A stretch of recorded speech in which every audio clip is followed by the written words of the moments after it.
to welcome each one of you in this event. So I'm very sure that this event will definitely, we will learn new things from this webinar. So talking about a little bit about YCT. YCT is a Yogananda Center for Theology. And this is a center where we discuss some of the spiritual topics, and maximum time we actually work with students, and like we have some publications, we have some reports to share and to write. And this project is basically related with understanding the yugas. So our students are basically working on this. So I believe that we will definitely be learning a lot from this webinar. So we are today among us to grace this event. We have two speakers for this event. Honorable Professor P.K. Khosla, who is a Chancellor, Shoolini University, and Patron, YCT. Second speaker is Honorable Shrimati Prabjot Kaur, who is retired principal from Punjab Higher Education Department.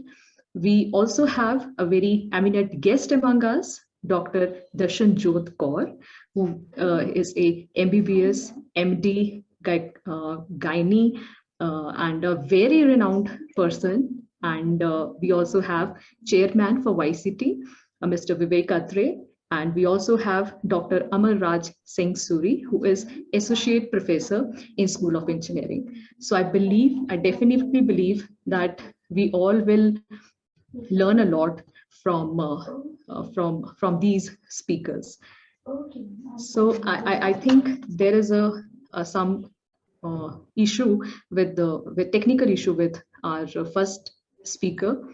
So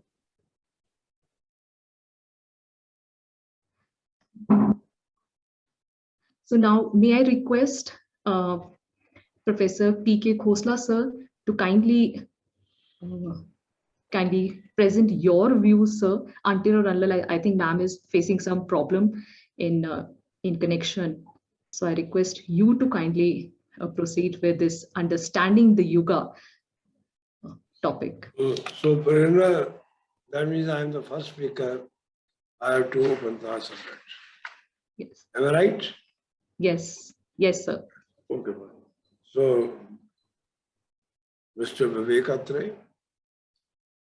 Amarraj, Prerna, Lalit, and all other distinguished persons, students and others. The student topic is Yugas.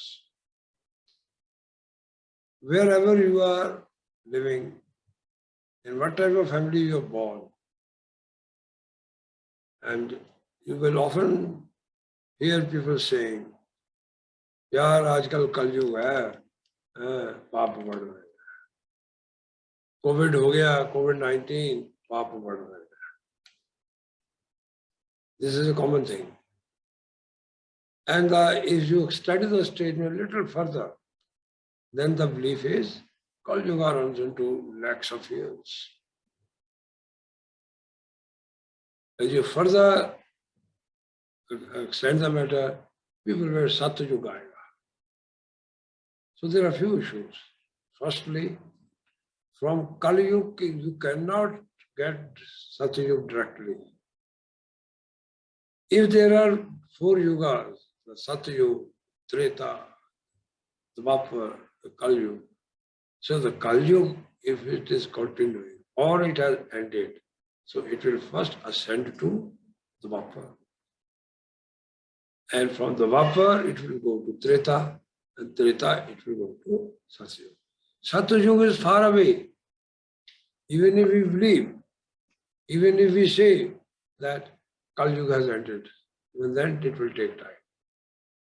So let us clear our myth that we are in Kali Yuga and soon Satya Yuga will come. It will not come soon. It is a journey, step by step, inch by inch, break by break, that from one yuga you enter into the second. It is a time scale. You are the clock, the 12 hours, your day and night, 360 days as per the Indian denomination, 365 days for this is the Christian calendar. Similarly, Shri Yukteswar Giri put forward a hypothesis that our sun revolves around another nearest sun and revolves around its orbit around that sun. Not alone, but with his family. What is the family of our sun? Earth and its the other planets and also the satellites. So it is the family of our sun, which are revolved around another sun. Yukteswar Giri in 1894 gave a hypothesis based on astronomical and astrological sciences that when the sun revolves around the orbit of another sun, when it is nearest, then there is 100% purity, 100% spirituality, or 100% lack of deceit. So everybody are living as if they are living in Devloka. When our body is released after death, the soul comes out. The soul in astral body then goes to the astral world. In astral world, all people, all your friends and relatives, they will be meeting you. From not of one generation, all the generations, of all the worlds. So what will be your relation? Your relation will be of friend to friend, soul to soul. So our relationship here on this earth is ephemeral. It is, Yogananda talks in language of Maya. What is real, that is not real. What is unreal, that is also not real. What looks solid, it is not a solid. And the gas or the metals, it is energy. So coming to the concept of the Yugas, Yukteswar Giri put forward that as we descend down from Satyuga to Treta, just in 4800 years, we lose 25% of the spirituality, 25% of the kindness, 25% of the people, honesty, or whatever parameter you may call in the process. Still it means in Treta, 75% people are still having the same traits what they were to have in Satyuga.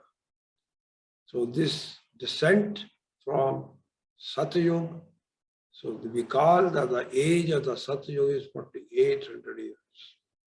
When we reach the Treta, and Treta is now synonymous with Ramayana. Some people say epic. Why epic? It is a reality. It is only the Britishers, because they could not understand these things, they call it epic. हमारे जितने पढ़े लोग हैं वो epic कहते हैं, हमें शायद होया या नहीं. No, it has happened. How can the thought continue from the north, south, east, west in every mind of every Hindu? Except here and there little deviation or little changes in the historical part of the Ramayana. Ram had gone to forest for 14 years on the saying of his father, and because the father wanted it. And his brother, the Lakshman, accompanied the brother, and he dedicated 14 years. Look at the commitment of a brother, that he left his wife behind and went to serve his elder brother. There cannot be a better example of brotherhood, exemplary. That type of a relationship. That is why the Ramayana is one of the Hindu scriptures, that there we've called Lord Rama as our God. And then when we, from Treta, where we have 25% lost the virtues, we descend down to Dwapar. Dwapar means to, then the figure of 3600 years of Treta, allocated 3600 years, in the Dwapar it is only 2400 years. 2000 years of its life and 400 years, 200 years plus 200 years reduction. Because you cannot expect, you also expect have to count in view the impact of the last yuga and the coming yuga. So they call it the union years, united time. So that comes to 2400 years. 50% of the virtues are lost. And naturally for Indians, and especially the Hindus, that there, if they know the story of the Mahabharata, where our Lord Krishna was on one side with the Pandus, who are the embodiment of honesty, character, commitment, values of life. On the other side were the 100 Kauravas. This is a battle between the two cousins. And I'm not here to tell you the story, most of us know. So, and even the elders were also involved. Great-grandfather, whom they call Vishwapatama, he was committed to the throne. He had given a vow to his father that he will serve this family, whatever he may, so that his father can marry some other girl with whom he had fallen in love. And he also promised he will never marry. And as a result, he became also a party to the negative thought. Yogananda has called this as ego, that he forgot when in the game of dice, the Pandus have lost everything. The Pandus, elder Pandu, the Yudhishthira, even lost his wife in the game. And it was said, make her naked in the court. They didn't have the courage to tell to the younger people, what are you doing? She is the daughter-in-law of the family. That 50% level, that is the representative of the 50% level of the negativity. But at the same time, positivity was.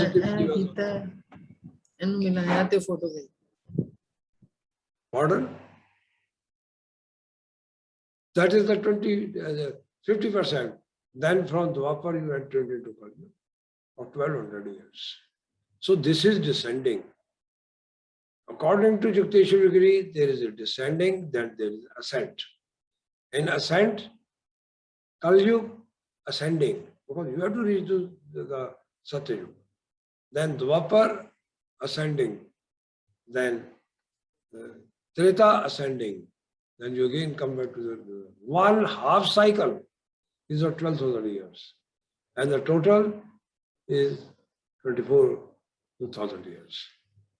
Half is considered to be the day of the years of the Devtas, gods, and other the night of the Devtas. That the circle is of 24,000 years. So the belief, because Dr. Yukteswar Giri, on scientific basis, on the movement of the sun, on that basis he had said, if you compare with the Westerners, we were Indians were far ahead in their astronomical science, in their calculations. We didn't have the telescopes as they are. They say we have a telescope of our own in the human body itself, that through concentration, there is one Indian prayer, which they call it the Hanuman Chalisa. In the prayer, Tulsidas, 4,400 years ago, he has given the distance of the sun and the earth, whereas only in the 18th century, 17th, 18th century, or very recently, you can say, sorry, and they have given us the age of the distance of the earth. But even in the poem it is given. Why shouldn't you believe it? Okay, the poem which is being recited far over 400 years, even then it was known this is the distance of the earth from the sun. Similarly, Yukteswar Giri has also explained on the movement of the sun, whether daily movements, whether the yearly movements, or the seasonal movements, and divided these into 4 movements, which are affecting the spiritual value of the mind of the human beings. Nearer the star, your purity is there. As we go away from the star, at the other end of the circle, you are at the lowest step. That in Kali Yuga, you have 75%, your virtues are lost, and 25 are left. So obviously, it appears as if everybody is a thief. It may not be like that. There may be saints even then, even now. Now the next question is,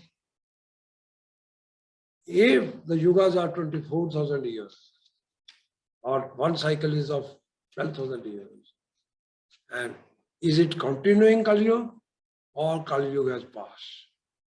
Yukteswar Giri says Kali Yuga has passed, and it happened in 1699 AD. That in 1699, that was the last day of Kali Yuga. And we entered into Dwapar. And as it stands, 421 years of the Dwapar has passed. And he gave evidences. He gives evidences that in Kali Yuga, from the European point of view, that in the Western world also, they called it our Kali Yuga comparable to the Dark Age. It was in age, there was no science, there was no prosperity, or even the things were at a very low step. As far as India is concerned, Hindu religion is concerned, there is a dissipation. We were invaded by the other rulers from the Arabian countries. Rather, we lost our kingdom, started disappearing, and we lost our, I would say, so the foreigners came to India to rule. This was followed by the Britishers. And Britishers came, note it, Britishers came in the Dwapar. And look at, if the Britishers had not come in India, now I'm talking about the positive side, then the conversion of the Hindu religion to the other religion, I don't want to name that, for the sentiments of the others, it would have been 100%.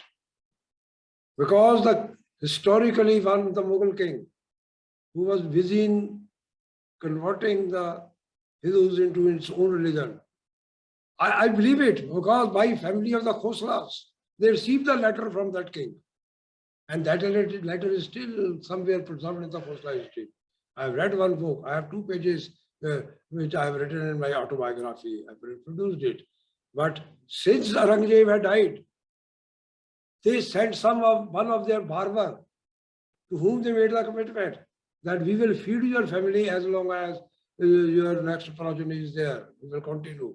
And such people are coming to our own dwelling also when I was a small boy. Of course, the things have changed, but that barber family used to come. I am a witness to that as a boy, and also to that letter, and also to the brief that I have given in the book.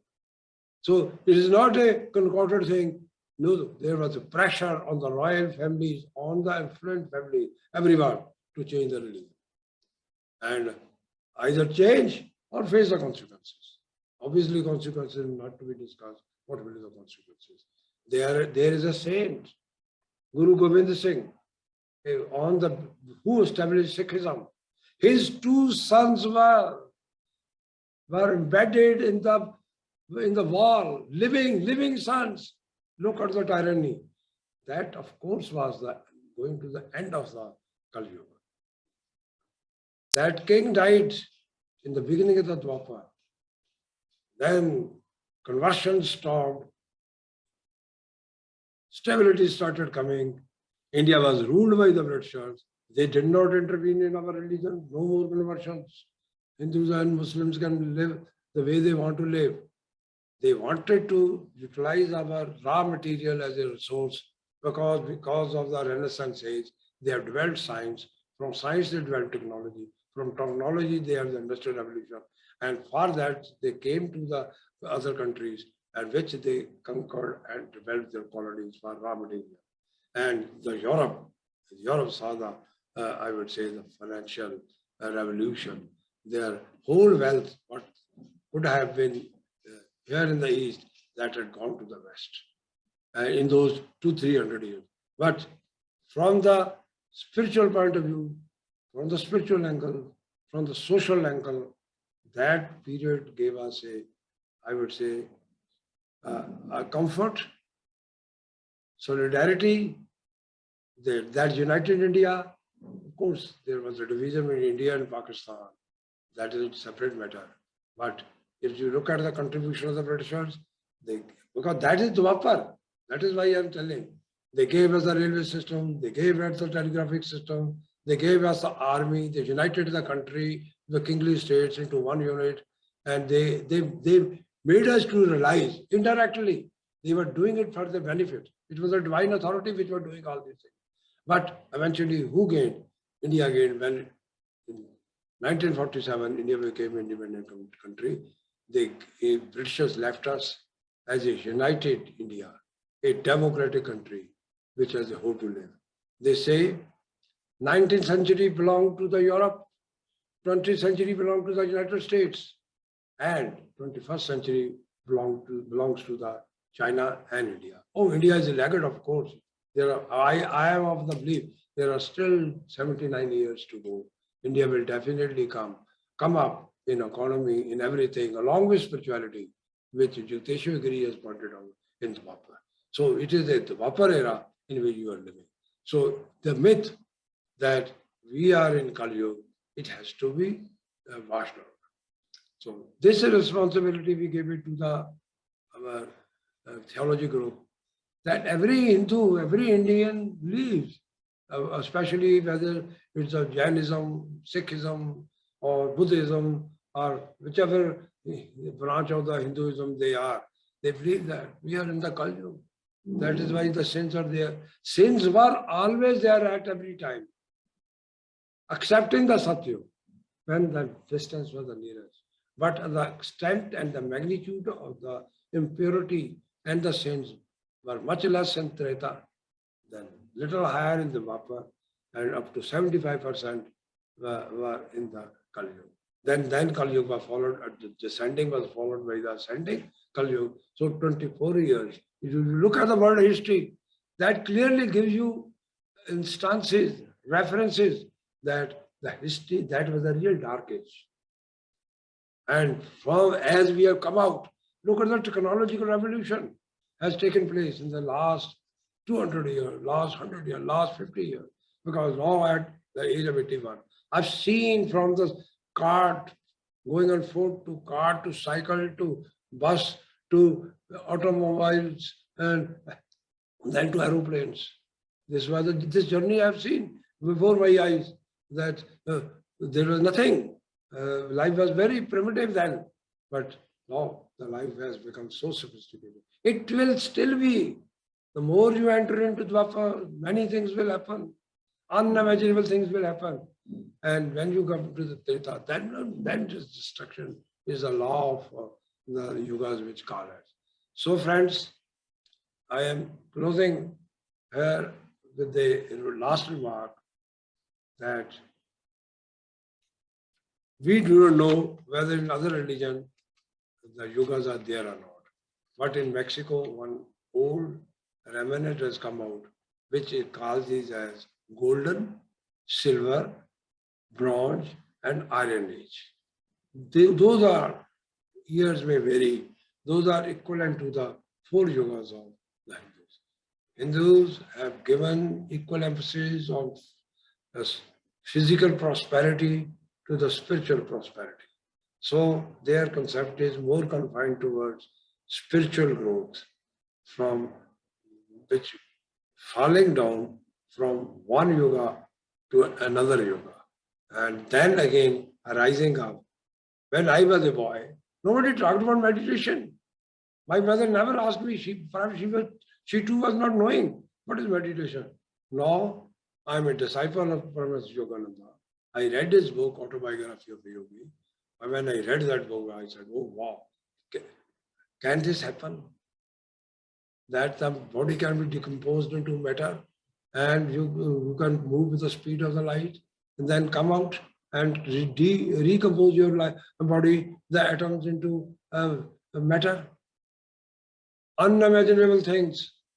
But anybody who doesn't believe, who has faith in spirituality, who has faith in the power of concentration, power of meditation, when one reaches, when one becomes one with self and understand the body, mind and soul. Soul is a separate entity in the body.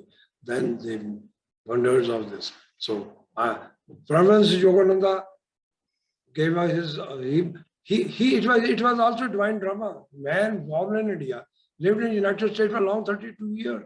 Today I know more Americans are doing meditation. And as in the SRF group, then the number of the meditated people in India may be doing.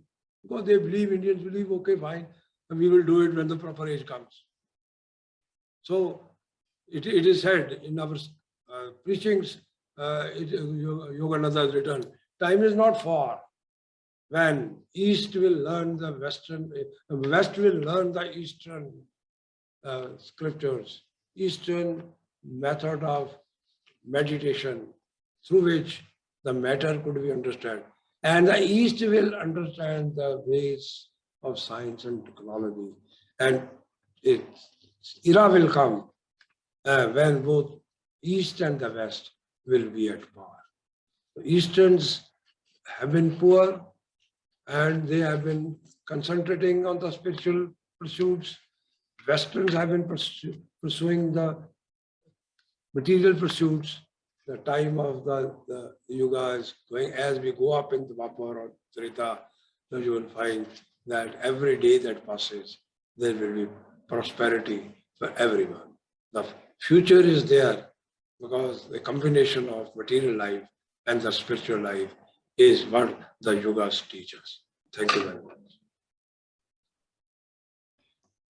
Thank you so very much, sir, for your time and for speaking to the audience and to the gathering and putting your valuable point of view in front of all. Thank you so very much.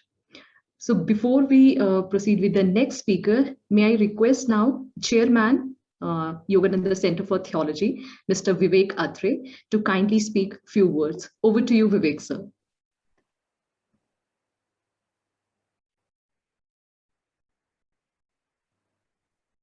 Good afternoon to all, and thank you very much, Professor Khosla, for setting the tone and for a wonderful lecture on the Yugas, which was absolutely very detailed and very scientific.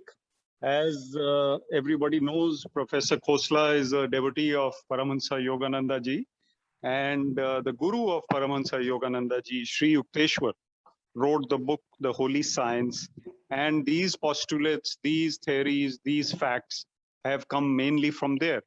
But he has also given wonderfully his own history of his own clan, the Khosla clan, and how he can prove that this is a fact, given the basic experiences that he has talked about.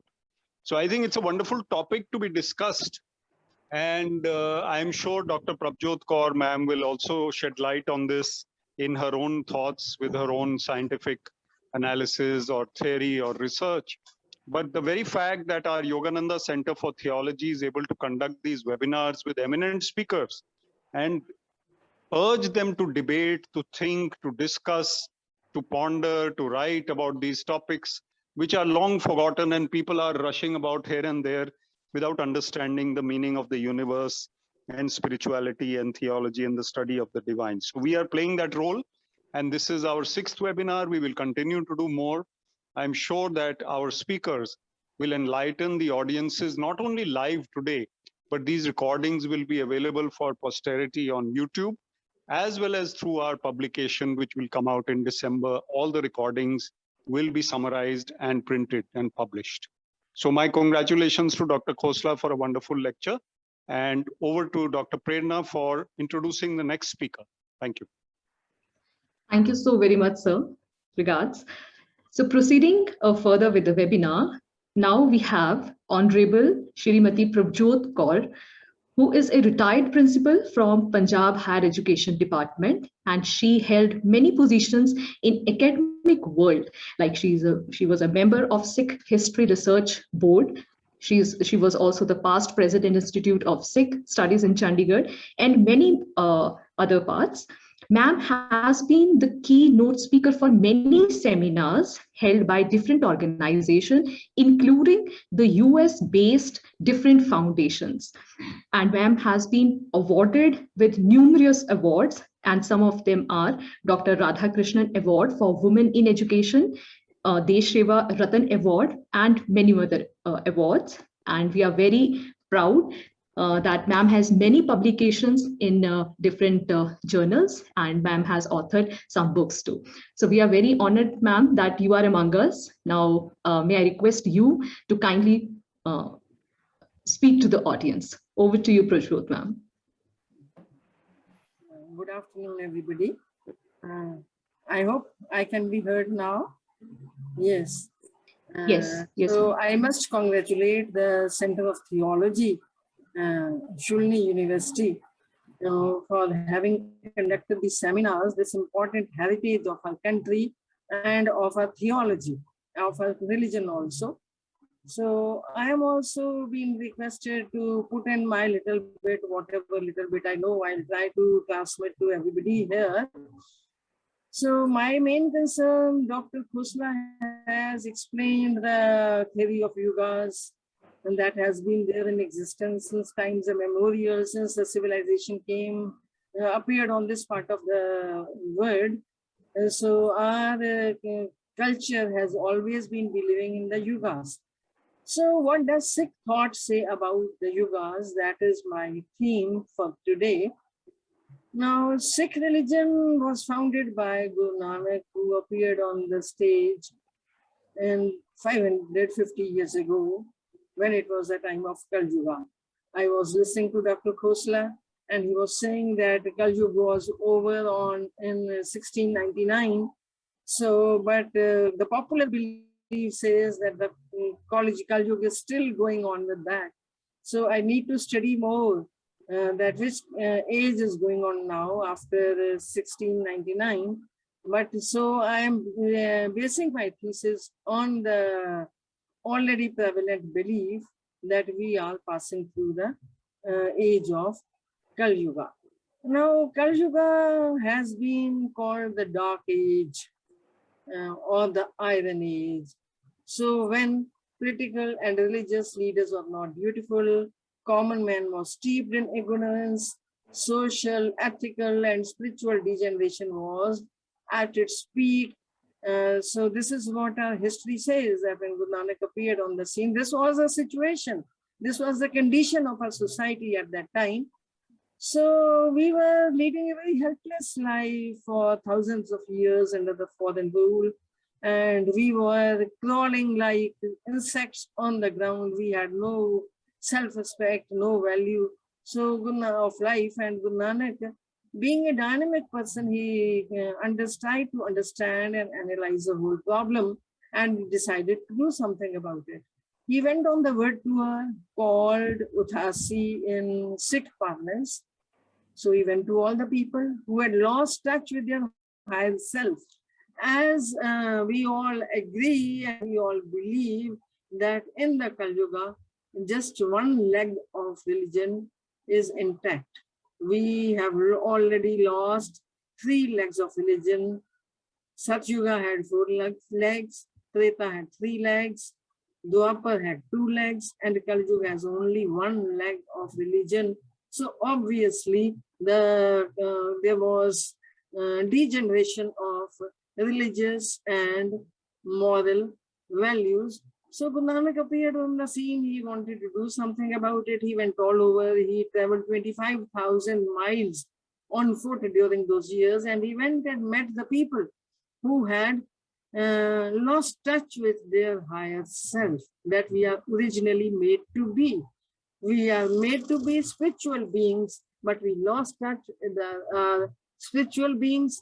But Guru Nanak believed that Kali Yuga, the effect of Kali Yuga is external, not internal. Our inner being is still as pure as it is meant to be. It is the God is residing within us. So Guru Nanak wanted to make the people realize their inner self, the higher self. He went to the people who had lost touch with their higher self and were totally preoccupied with their gross physical self. He believed that the effect of Kali Yuga was not external, but internal. Once the internal inner being was transformed, the Kali Yuga win in the outer world, in the time and space. Now, Kali Yuga has been discussed in Gurbani in 3 ways: in time, in space, and in mind. Once Kali Yuga disappears from the mind, then outer world will automatically, Kali Yuga from outer world will automatically manage. Now, I will refer to a story or a Sakhi, as we call it, about Guru Nanak. Many of you must have heard that Sakhi of Sajjan Thug. He was a thug, he was a dacoit, he would kill the people who came to stay at his place, which he had made a very comfortable place for the travelers to stay for the night. So he would kill them and loot everything that they had, because in those times only merchants and very rich people traveled long distances. So Guru Nanak went there. He recited a Shabad. That Shabad transformed that man completely, and his butchery was converted into a dharamsala. That is the first dharamsala that Guru Nanak established. So that is how a place of Kali Yuga, where the murders were taking place, became a place of Satluj, where dharam started being practiced fully. So this is what Guru Nanak has taught us, that Kali Yuga is in your mind space. Now, how did he do it? How did he invoke? How did he evoke the inner being of the man? He made use of the language of the common man. He did not deny any existing beliefs. He made use of the prevalent metaphor. He made use of mythology. He made use of the beliefs that were prevalent at that time and conveyed his message through those beliefs, because it was easier for the common man to understand through those metaphors. He could relate with them. He was familiar with those metaphors. So same is the case with the 4 eras, the 4 yugas. People had and even today, people have a very strong belief about the yugas. Now, very often in our day-to-day talk, when something bad happens, we say it is the time of Kali Yuga. When we talk about someone who is very truthful, who is a very fine person, who has maintained the balance of life, who is a godly person, and then we say he's a Satyugi Jeev. That means even now there are nice people who are Satyugi Jeevs, and when something bad happens, then it is called the Kali Yuga. So Guru Nanak talks accept this division, and but he believes that this division happens more in mind than in time, because Guru Nanak's Gurbani says that the times don't change. The sun is shining the same way, and as it was shining millions of years ago. Pavan is blowing the same way, air is blowing the same way as it was blowing hundreds and thousands and millions of years ago. So external body has not changed. The sun is the same, the moon is same, the star is the same, the air is the same, the earth is same, the light is the same. What has changed? It is the behavior of the men has changed. Now, what was the behavior of the men in Satyuga? I am quoting from Gurbani. Gurbani says, Satyug Rath Santokh Ka. Now, Satyug has been compared to a chariot. This chariot was being driven by Santokh. Santokh is the driving force. And it was driven by Taram. Taram. What is Taram? Now, Gurbani says, Tall Taram, the bull, the mythical bull, which is supporting the earth, is the Taram, religion, or the spiritual self of man. So, this word is supported by Taram. And that Taram has been defined by that symbolic mythical bull. So during this time, that mythical bull had 4 legs, because all the legs were intact, but because the charioteer was Taram, and the driving force was the Santokh, the mind which drives, which is the driving force, the ideas which are the driving force.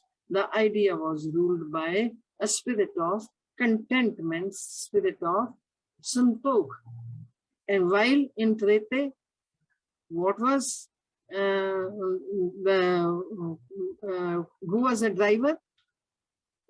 And continence was the driver, and the driving force was the powers. People, Satyug, Treta Rata Jateka. In the Treta Yuga, people exercised Jat. Jat is self-control, continence. And what was the driving force? The Jor. Jor means power. People wanted to be powerful. People want to exercise influence over others. That is why they, in order to make themselves more powerful, they practiced Jat. And in the Dwapar, the people practiced Tap, penance as you call it, because Sat again, Dwapar, Tapeka, Sat. So they exercise Sat, Jat, Sat. Sat is the penitence, sannyas. So practicing and torturing your body in order to purify itself. So this kind of thing was being practiced in the Dwapar Yuga and Kal Yuga Agana. In the Kal Yuga, the fire is the chariot and falsehood is the charioteer. It is being driven by the falsehood. And what is the driving force? The driving force is the, as you call, Tamo, Rajo, Tamo, Sato.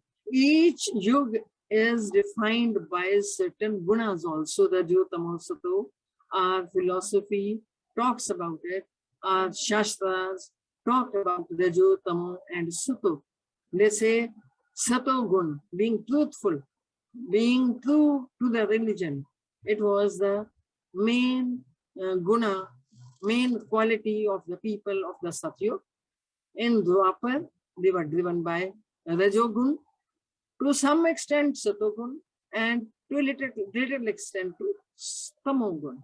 In the Dwapar Yuga, people were more driven by Tamogun, then Rajogun, and then Satogun. But in the Kali Yuga, people are driven by Tamogun, greed, ignorance, laziness, and imbalance.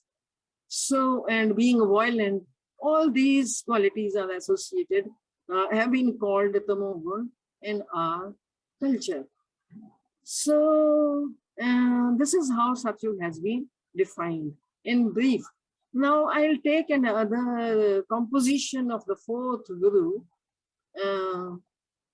He has given in detail case Satyug Sat Santok Sarira. The body of Satyug, they were Pagchade, there were 4 feet were intact.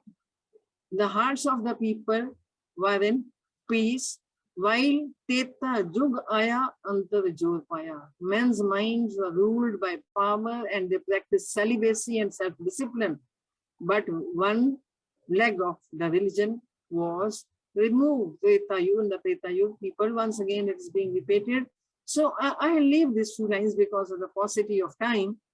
So next is during the Treta Yuga, the hearts and the minds were full with the poison of anger, and the kings fought wars and they suffered a lot.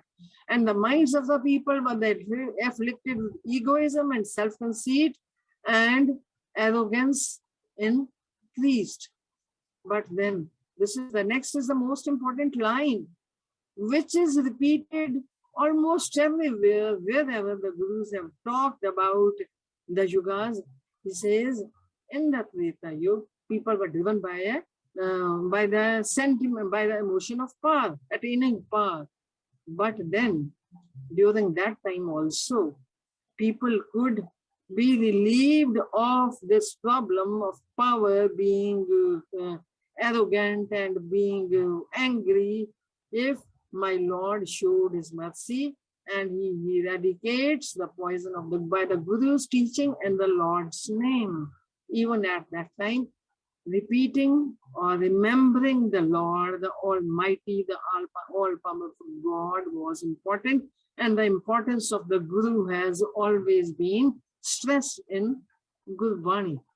So, if in the Dwapar Yuga too, Yug Dwapar Aya, Parampulaya, people suffered in doubt, and they performed penances, offered sacrificial rites and other rituals.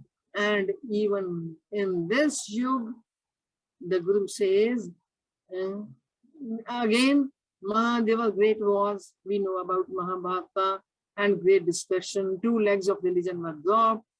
But then during that time also, Deen Dayal Guru Sab Milaya. If God, the compassionate one to the Guru, God led them to meet the Holy Guru, and meeting the Guru, their faith was washed away. Now we come to Kali Yuga. All the 4, only 1 leg was left. 3 legs of religion were lost. But then there is one thing that is unique to the Kali Yuga. What is that? Jan Nanak Guru Pura Paya Man Hirday Naam Likhai Jiyo. What is the message? The message is that in the other Yugas, people performed penances, people performed sacrificial rites, and people fought with each other. They were governed by these emotions. But in Kali Yuga too, the people are governed by indolence, by laziness, by disharmony, by greed, by violence. But one message is there. The message is there that in case the remedy lies in remembering the Lord. In other Yugas, there were other remedies, like performing penance, like performing sacrificial rites, and other rituals. But in Kali Yuga, only one remedy is there, that is remembering the name of the Lord. Other remedies are of no use. This is what Gurvani says. And Pagat Ravidas, whose compositions have been included in Guru Granth Sahib, he says, in the gold age was truth, In the silver age, the sacrificial feast, and in the brass age, the performance of good worship. And in the 3 ages, men held to fast to these 3. But the last word he says for the Vedas, in the iron age, Nam, remembering the Lord, living your life in tune with the hukam of the God, living your life in the remembrance of the Lord, that is the only way in the Kali Yuga to remove the ill effects of the Kali Yuga. And that everybody can do. You don't have to spend any money in order to remember the Lord. Bhairu Das is another important figure in Sikh academics, I can say. His compositions are called the key to the Gurbani. They are the key to the Gurbani. He too has written about Satyug, but he says Satyug was good, very good. But then the bull was sad. The bull whose 4 legs were intact, he was sad. Why? Because even the kings like Indra, Lord Indra, and other kings and other rishis and munis, they had vast empires, but they fought with each other. So the bull was sad. This was one thing. Why living in Satyug, they fought with each other. And then the second injustice during the Satyuga was that if one man committed some offense, the whole country was punished. Similarly, in Treta, if one man committed a mistake, committed some crime, then the whole city was punished. In Dwapar, when one man committed some offense, then what happened? The whole family was punished. But in Kali Yuga is the best, because if one man commits a crime, only he has to suffer. He says, now there is a line in Gurbani that says that I am looking at my computer. I'll just repeat that line. This is what he says. Satyug Treta Dwapar Paniya. Kali Yuga is Uttamo Juga Mai. Why? Because actor kare so actor pai. Whoever commits a crime is punished, and whoever does good deed is rewarded. No koi na pakdiya kisa khaye. Nobody is punished in place of the other person who did something wrong. So this is one quality that the Kali Yuga has. So, and then while being in Kali Yuga, we are Rajotamo Sato, they reign in every yuga. And in Kali Yuga, Sato is the driving force. Sato is the main problem, the 4th stage. But these are the 3 stages. These are the 3 gunas. But all the religious scriptures of this part of the world, of Eastern world, they talk about the 4th stage of life, Chautha Pad, as we call it, that the best thing is to transcend these Rajo, Tamo, Sato. Sato in Satyug, Rajo in Treta Yuga, and Rajo and Tamo in Dwapar, and Tamo in Kali Yuga. So the remedy lies in transcending all these gunas and live your life in Sahaj. Sahaj is called the Chautha Pad. Transcend these. And so how can we transcend these? What is the way out? The way out is Pao Pagat, Prema Bhakti, devotion. Prema Bhakti, devotional meditation, loving devotion. This is the key word in Kali Yuga. Loving devotion and needs the humility. In case under the guidance of the Guru, Pao Pagat Kar needs Sadaye So Nanak Mukhantar Pai, only then you can be liberated. In case you engage yourself in loving devotion and exercise humility in your day-to-day life, only then you can be liberated. But being liberated is also not a very high ambition or high destiny, you can say, in Sikhism, because in Sikhism, there's a line which says, Raj na chaho, oh Lord, I don't need Raj. I don't need to be a king of a huge empire. Neither do I need mukti, liberation. What do I need? The most is man preet charan kamalare. I always want to remain at the feet, the loving feet of that Almighty, the super power, that reality into which we all pray, and to whom, to merge with whom is the final destination. So this is the final destination that is the mission of our life. The mission decides, okay, what are the means. When the mission is to merge with the Almighty, to remain in the loving, then to remain in the loving feet of the Lord, then loving devotion is the only way out, and that is by transcending. Rajo is negative, Tamo is negative, even Satogun also, when people are very nice, even they are afflicted by ego. The ego of being a truthful person afflicts them. So Guru Nanak says that let us transcend ourselves from all these three gunas and let us try to reach that stage of Sahaj Yoga. So not Satya Yoga or Karam or Kal Yoga, Sahaj Yoga is the final destination, because Guru Nanak deals with the Sikh Gurus, deal with the timeless, the Lord who is eternal. They don't deal with the time.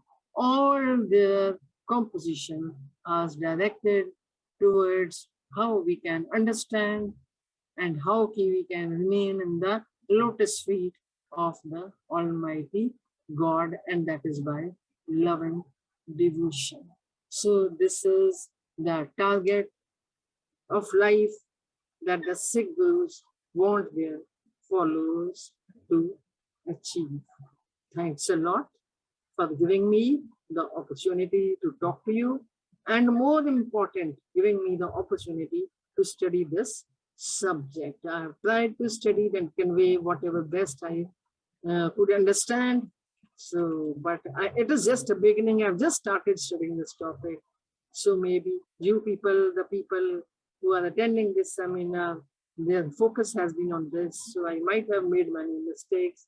So let's hope that I improve myself whenever I am given the opportunity to speak next on the issue. Thank you. All the best. Thanks a lot. Thank you so very much, ma'am, for the wonderful talk you have delivered here to the gatherings, as we have different point of views. But I believe, ma'am, that one point of view that matches is human intellect. That if we work on self, if we take the gunas and that gunas that drag to evil, that means we are in Kali Yuga and we are following that patterns. But if we take the gunas which drag us to doing good, that means we are in Dwapara and Satyugs. Yes, we have different point of views, but in this we fit the same. Thank you so very much, ma'am, for sharing your point of view with us. Thank you. Thank you. Now, may I request respected Dr. Amar Raj Singh Suri to kindly present vote of thanks. Over to you, sir. Okay. So on the behalf of our Chancellor, Professor P.K. Khosla, and Shoolini University's Yogananda Center for Theology, I would like to thank Mrs. Prabjot Kaur for delivering a wonderful talk on the topic of Yugas and bringing and shedding some different perspective on the topic. that we should elevate ourselves from the panch chor, as we say, Kam, Krodh, Lobh, Moh, Ahankar, and then only we can reach the age of Sahaj Yug. And also thanks to Dr. Darshan Jyot Kaur. So she was the guest in our panel. And thanks to Professor Khosla for starting this event. Thank you so much. Thank you all the audience members to patiently listening for this talk for the past 1 hour. Thanks a lot. Thank you so much, sir. Thank you. Without you, it wouldn't be possible for us to reach MAMS. So thank you so much for your contribution. Thank you. Thank you, Chancellor, sir, on behalf of Shoolini University and YCT to presenting your point of views. Thank you so much. Again, thanks to all the guests for joining us. Thank you, everyone. Thanks, audience. Thank you, everyone. We will meet in another webinar of coming events or YCT. Thank you.